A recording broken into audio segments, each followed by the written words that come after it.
গতকাল রক্তাক্ত কাশ্মীরে আপনাদের জানিয়েছিলাম যে আজকে এমন একটা জিনিস রিভিল করব যা এর আগে কখনো হয়নি। সেই ঘটনাটি হচ্ছে জঙ্গিরা অর্থাৎ পাক মদস্পুষ্ট জঙ্গিরা একটি অ্যাপ ব্যবহার করেছিল। সেই অ্যাপটি হচ্ছে অ্যালপাইন কোয়েস্ট অ্যাপ, এবং এই অ্যাপটির ক্ষেত্রে ইন্টারনেট লাগে না, এবং ইন্টারনেট না লাগিয়ে অফলাইন এবং অনলাইনে এই অ্যাপটি কাজ করে। এই অ্যাপটির সাহায্যে গুগল ম্যাপ থেকে আরম্ভ করে পৃথিবীর যাবতীয় ম্যাপকে অ্যাক্সেস করা যায়। সুতরাং জঙ্গিরা এই অ্যাপটির ব্যবহার করেছিল জঙ্গি ঘটনার সময় পহেলগাঁওতে, এবং পহেলগাঁওতে কোথায় তারা লুকিয়ে পড়তে পারে, কাঠ এবং জঙ্গলে ঠাসা পহেলগাঁও, সেই জঙ্গলের মধ্যে কোথায় তারা লুকিয়ে পড়তে পারে সেই অ্যাপের মাধ্যমে তারা সন্ধান পেয়েছিল। এটি আজকের রিভিলেশন, এবং এটি আজকের সব থেকে বড় খবর যে ইতিমধ্যেই এই অ্যাপটিকে নিয়ে রীতিমতো গবেষণা শুরু হয়ে গেছে, এবং সেই গবেষণা করছে ভারতের গোয়েন্দা দপ্তর। ভারতের গোয়েন্দা দপ্তর মনে করছে এই অ্যাপের সাহায্যে, ইন্টারনেট সাহায্য ছাড়াই অফলাইন এবং অনলাইনে এই অ্যাপের সাহায্যে তারা যাবতীয় গতিবিধি নিরাপত্তা বাহিনীর তারা হদিশ করতে পেরেছিল, এবং হদিশ করতে পেরে তারা এই অ্যাপটির সাহায্যে সেই ব্যবস্থা করেছে। এছাড়াও তাদের পরনে ছিল হেড ক্যাপ, এই হেড ক্যাপে ছিল radio interactive device. Radio interactive device সচরাচর সব জায়গায় পাওয়া যায় না।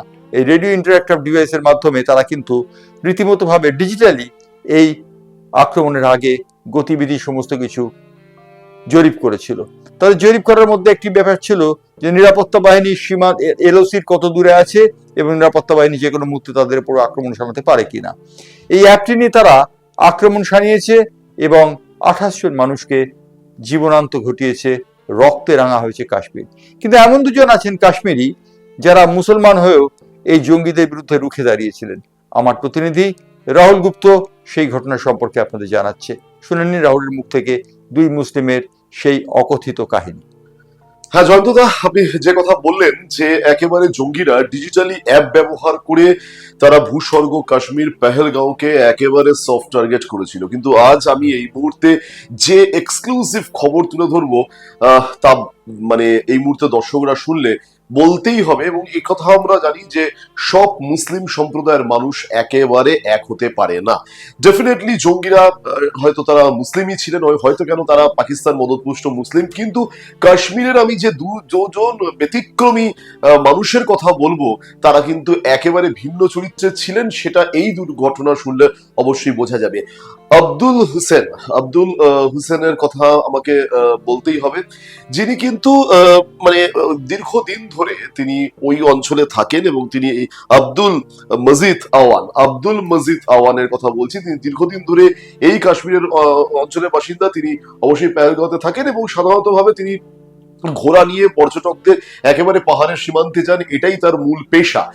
সেই সময় যখন সেদিনকে মঙ্গলবার, যখন সেদিনকে একেবারে অনবরত গুলি চড়ছে, পর্যটকরা তারা দ্রুত ছুটতে শুরু করছেন বেশ খানিকটা উঠে, অর্থাৎ এই যে কাশ্মীরের পেহেলগাঁওয়ের যে জায়গা, অর্থাৎ যেখানে মিনি সুইজারল্যান্ড বলা হচ্ছে, তারা উঠতে শুরু করেন।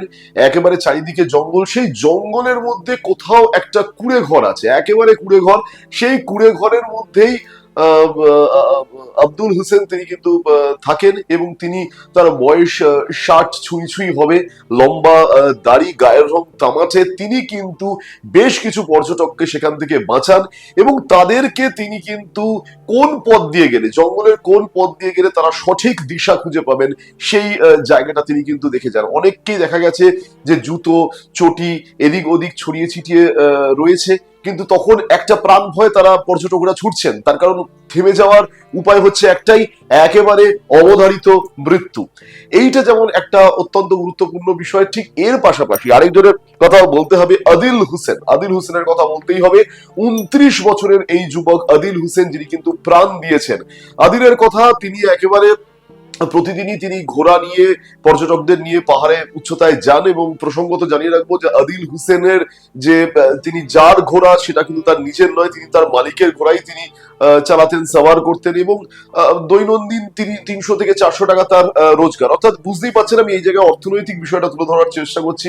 আদিল সহ অন্যান্য যারা পর্যটকদের এই রকম ভাবে তারা নিয়ে যেতেন। আদিল হোসেন যখন এই বিষয়টা তিনি সামনাসামনি দেখতে পান, তখন তিনি কিন্তু একেবারে সেই জঙ্গিদের হাত থেকে, কোনো এক জঙ্গির হাত থেকে তিনি বন্দুক ছিনিয়ে নিয়ে তাকে গুলি করার, উল্টে তার দিকে গুলি করার চেষ্টা করেন, কিন্তু ভাগ্যের একটা অদ্ভুত পরিহাস, তিনি এই জায়গায় কার্যত ব্যর্থ হন এবং ব্যর্থ হওয়ার পর সেই জঙ্গির গুলিতেও কিন্তু আদিল প্রাণ হারান। আদিলের কফিনবন্দি দেহ যখন তার গ্রামে আসে, সবাই কান্নায় ভেঙে পড়েছে। 29 বছরের এই তরতাজা যুবক, এবং আমরা সূত্র মারফত যেটা জানতে পাচ্ছি যে আদিলের চরিত্রিকগত বৈশিষ্ট্যটা এটা ছিল, তিনি কোথাও কোনো অন্যায় দেখতে পারতেন না। তিনি যে ছবিটা তিনি দেখেছিলেন সেটাকে তিনি মেনে নিতে পারেননি, তিনি পর্যটকদের বাঁচানোর চেষ্টা করেছিলেন।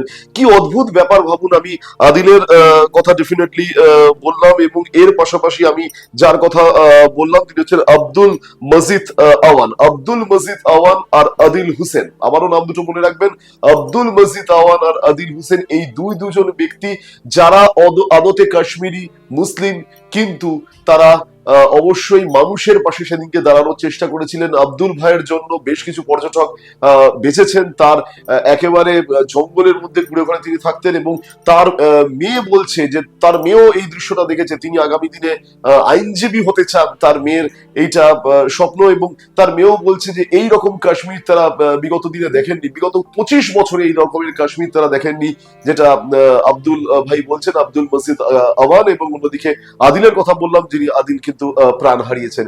এই ভূস্বর্গ কাশ্মীর মুহূর্তের মধ্যে একেবারে চরম ভাবে বলা যেতে পারে নরকে কাশ্মীরে পরিণত হয়ে যায়। রক্তাক্ত দেহ, 26 জন মারা গিয়েছেন। আমি এই দুজন ব্যক্তির কথা বললাম, এবং এই দুজন ব্যক্তির থেকে এটাই বোঝা যায় সব মুসলিম, সব কাশ্মীরি সম্প্রদায়ের মানুষ এক মনোভাবাপন্ন হয় না। তারা কিন্তু প্রাণ বাঁচানোর চেষ্টা করেছিলেন, এবং তাদেরকে অবশ্যই আমরা স্যালিউট জানাই। হ্যাঁ জয়ন্তদা।